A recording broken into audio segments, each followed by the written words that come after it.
This episode of Wheat Pete's Word is brought to you by Miravis Neo from Syngenta. You can trust Miravis Neo to protect your corn against diseases like gibberella ear rot and tar spot. Miravis Neo is the only corn fungicide solution that delivers yield and quality all in one jug. Visit syngenta.ca for more info. Good day and welcome to Wheat Pete's Word here on Real Agriculture for Wednesday, July the 17th. On this episode of the Word, holy rainstorms. Man, it just doesn't seem to stop now here in southwestern Ontario. Hey, focus on the positives. There's still some really cool stuff out there. And then Agronomy answers. Lots of questions, lots of comments, and that is awesome. Let's go!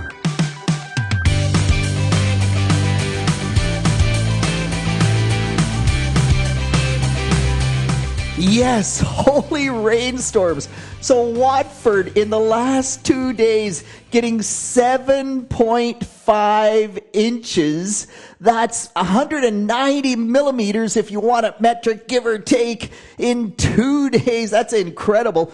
Plover Mills, so that's just north of London. If you don't know where Plover Mills is, they closed a bunch of roads. They got 3.5 inches in about 2 hours. So my great friend Ken Nixon, who is just north of London, was watching the Weather Underground, and at the peak of the rainfall, it was coming down at a rate of 288 millimeters per hour.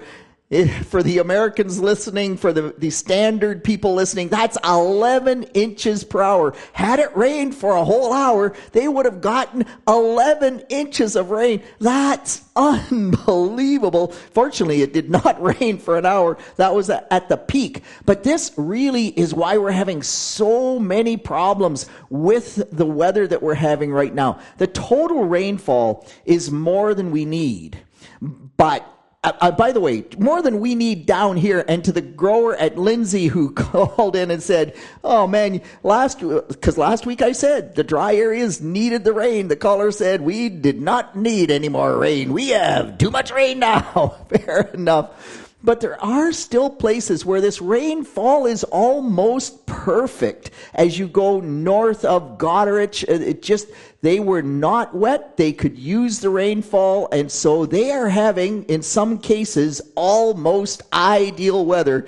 Meanwhile, down here in the rain belt, it is just all bad from that perspective. And it really is the intensity of the rainfall that is making the situation that bad. The corn crop, remember, the corn crop is using about 1/3 of an inch of water per day. And so in a week period, it's used at least 2 inches of rain. So 2 inches of rain, if you get 3.7, if you got it over the whole week, it would not be a big problem. But when you start getting it in 2 hours, then everything floods. In fact, at that Plover Mills around there, water was going over roads. I think there was 5 or 6 roads that it was going over. Gravel's washed out everywhere. The erosion is horrendous. In Johnson's wheat field, and we didn't have that much rain, but we had way too much rain. We were fortunate enough, we pushed late Sunday night, and kudos to the growers that pushed, man, because this weather is not good for wheat quality, that's for sure. But we pushed hard, and a huge shout out to my son Jeremy for hanging in there with me and staying at it until we got done. The wheat is off, but the straw it all got floated into a massive pile. The straw harvest is going to be absolutely ugly, no doubt about that. Hey, the other big question that of course comes out of all this is how long can crops survive underwater? And Kevin Nixon, again, Ken's brother just north of London, sent out a picture on Twitter, and the water is actually deeper than the standing wheat in the field. In the center of the puddle, the only thing you can see is one common mullein plant sticking up above the water. So what's that, 4 feet deep, 5 feet deep? I don't know what. But man, how long underwater? Well, with the wheat crop, it's already done. So it's the only problem there is quality. But there are soybeans underwater. There are edible beans underwater. There is corn that had water 2 feet deep in the corn crop. The corn will be okay because that water will get away.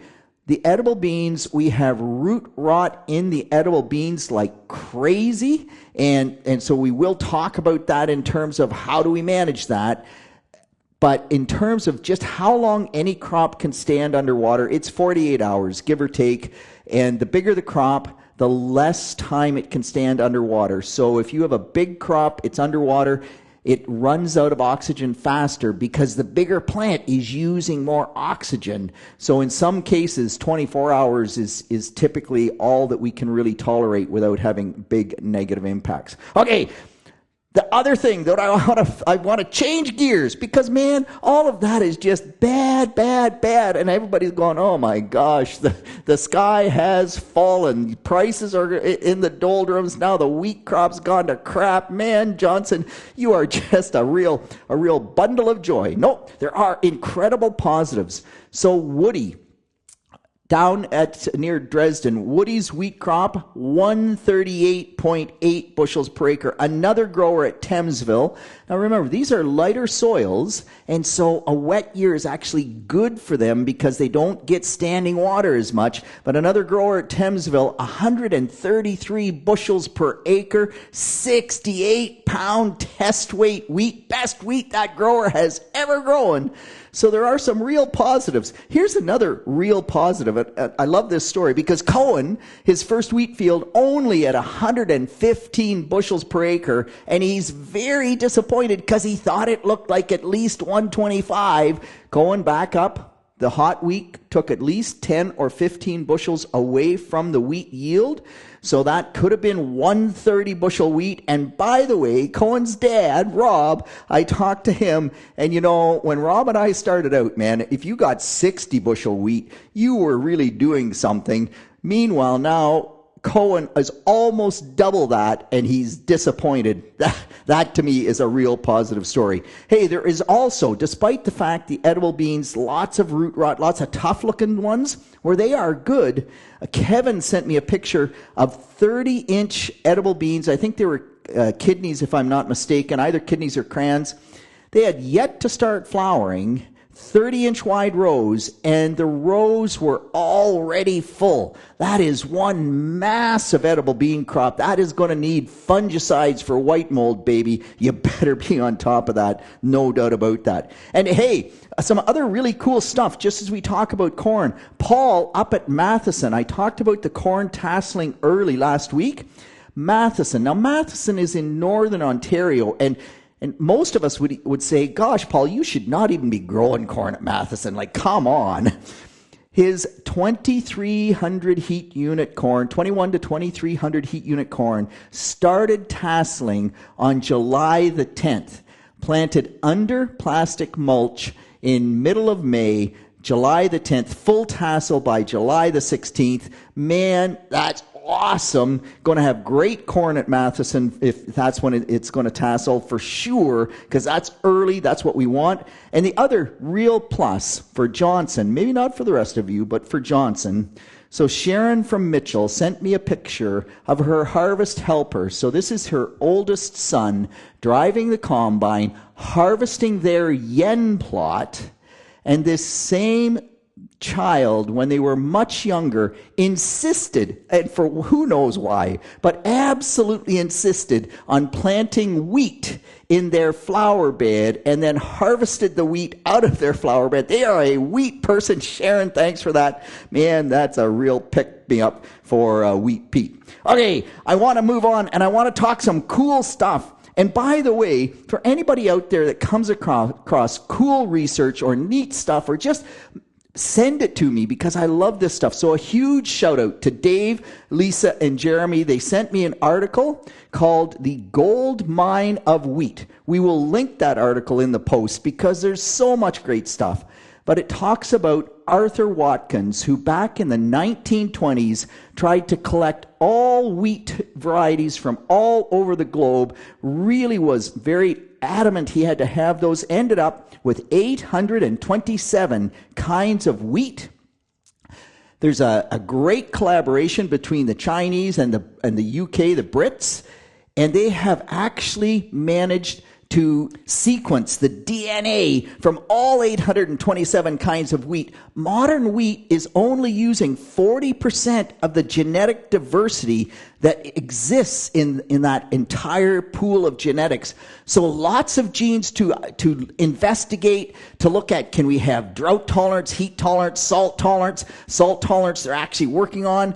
And by the way, 1 in 5 calories still today comes from wheat. Globally, 1 in 5 calories consumed by humans comes from wheat. Here in Ontario and across much of the U.S. Midwest, it's all about corn and soybeans, and wheat doesn't get much, notoriety, if you will. 1 in 5 calories comes out of wheat. That's a tremendous story. Lots of cool stuff. And just makes me feel good. There's still lots of positives out there. Okay, let's move on and talk about agronomy answers. I need to start on wheat. I want to talk about test weight, like what's going to happen to the wheat crop now.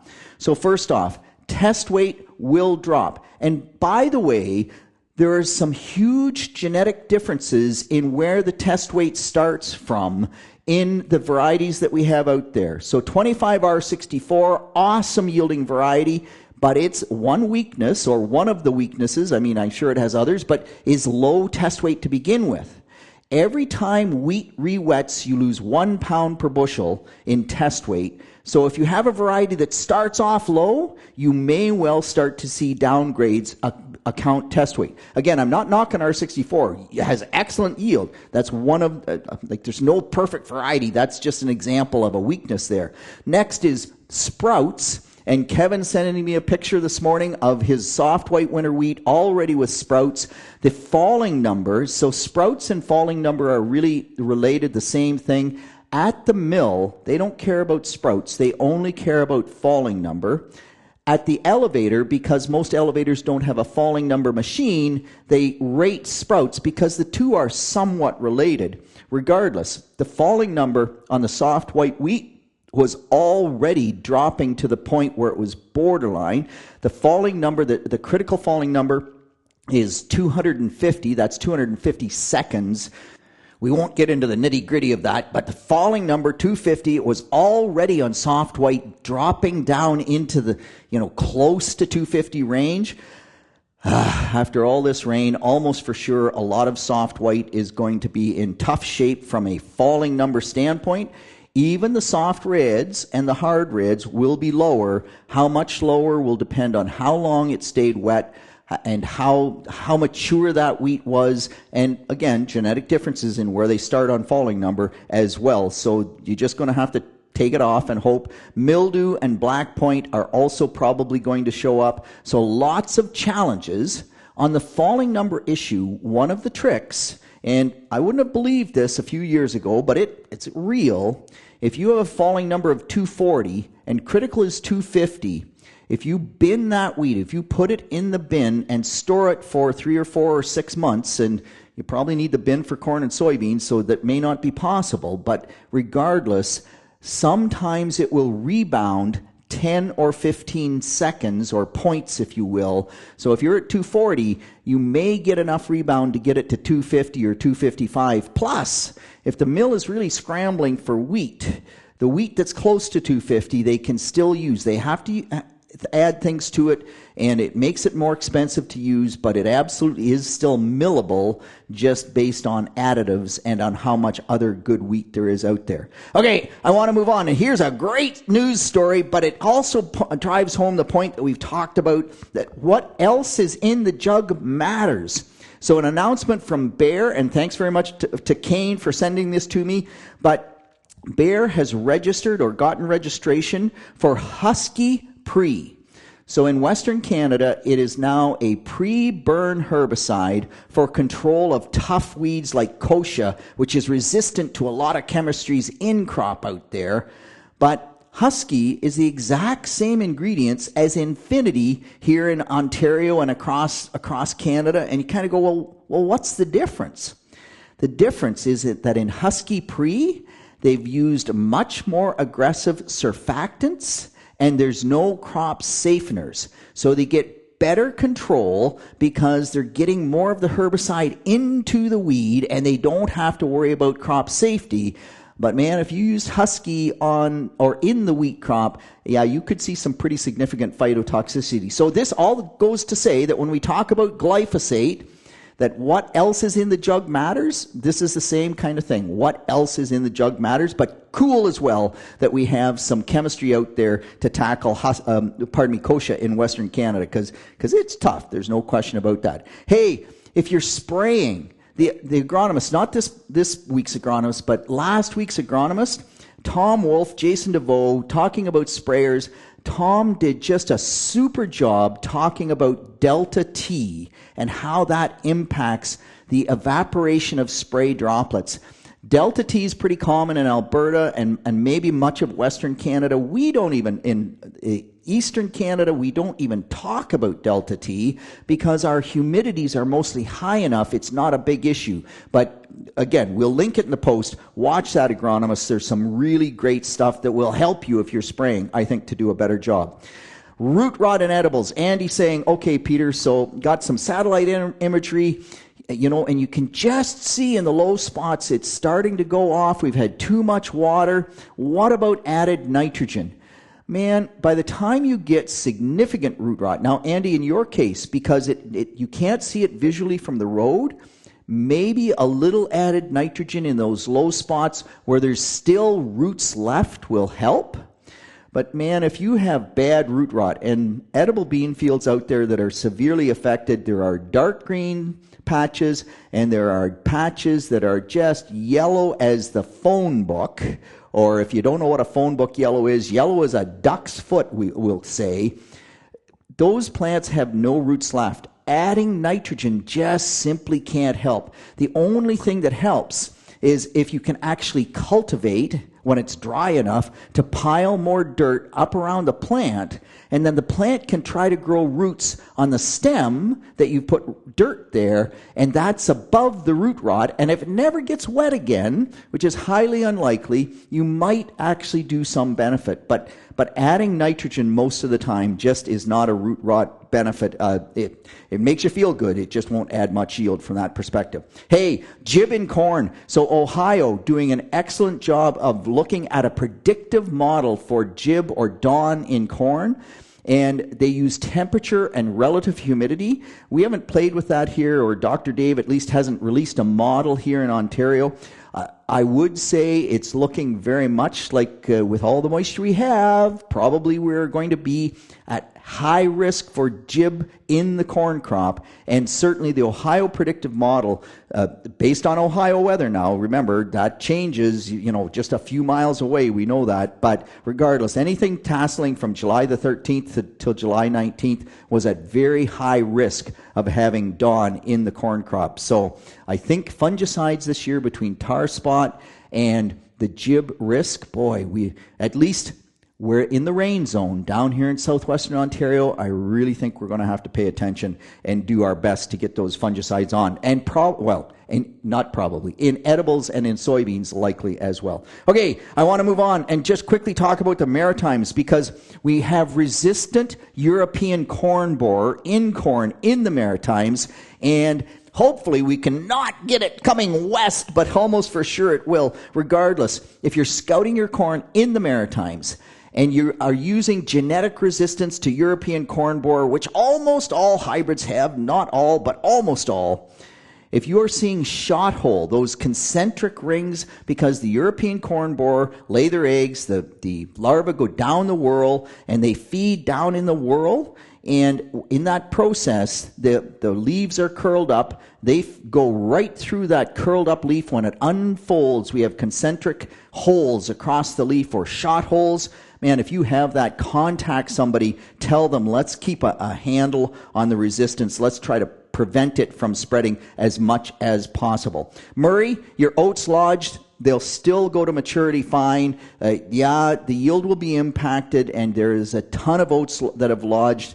It just is a lodging year. The growth regulators helped, but they're not enough. And at the end of the day, the yield is impacted. The test weight will likely be impacted. Those kernels won't be heavy, but they still will mature. You'll still get an oat crop. Jason, up in Northern Ontario, man, those pictures, like low pH. Jason planted oats on soil he knew had some low pH. He's got poor growth. He sent me a bunch of pictures saying, what else could it be? No, when you have a pH below 5, you just have real pH problems, and that's exactly what it is.